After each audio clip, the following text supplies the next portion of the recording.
congrats, we've just finished a project for you, and I want to make sure that you know how to take care of the plants that we've just put in at your property. Right here in front of me we have some newly planted plantings, and I wanted to show you how to water perennials, shrubs, and trees so that they can be the most healthy they could be going forward. What I want to show you is how to water things if you're going to have to do things by hand if you don't have an irrigation system, so that the plants can help get established. For smaller plants that have a smaller root system, you can use less time to water. For medium-sized plants, you'll use a few more seconds, and for something like this where it's a tree, you want to have a lot more time to make sure that the water can get to the roots. So when we're watering, we want to make sure that we are aiming near the base of the plant and not all over the surface. So this isn't really going to do anything. But if I'm watering near the base,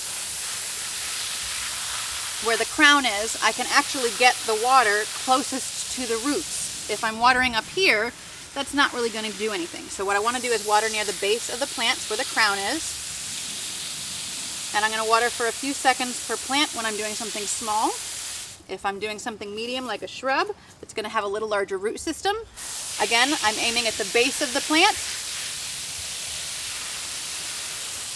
I might do something where I'm going to go around different sides. I'm mostly just trying to soak the area around the plant.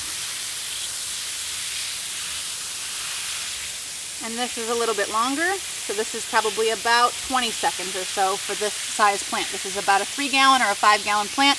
I want about 20 seconds on this plant.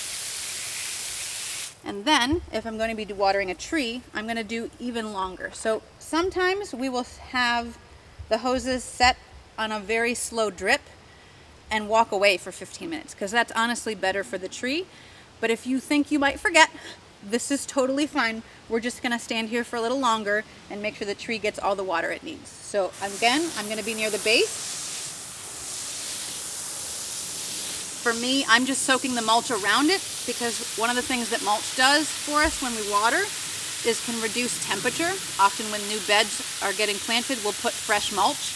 Sometimes that's even steaming hot. So watering the mulch actually helps cool the temperature down for the soil, for the roots, so we don't fry them. Mulch also acts as basically a sponge to hold water so that it can slowly release to the roots. Sometimes when trees are planted solo out in the yard, we'll end up actually putting sort of like a lip around the edge in mulch to create a bowl that holds water for the first year or so, and then we'll take that edge off once things are established.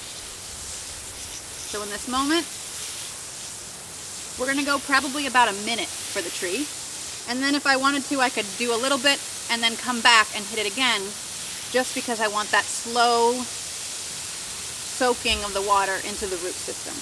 Hope this is helpful, and if you have any questions at all about watering, please let me know. I want to make sure that you feel as prepared as you can to take care of the investment that you just made in your landscape.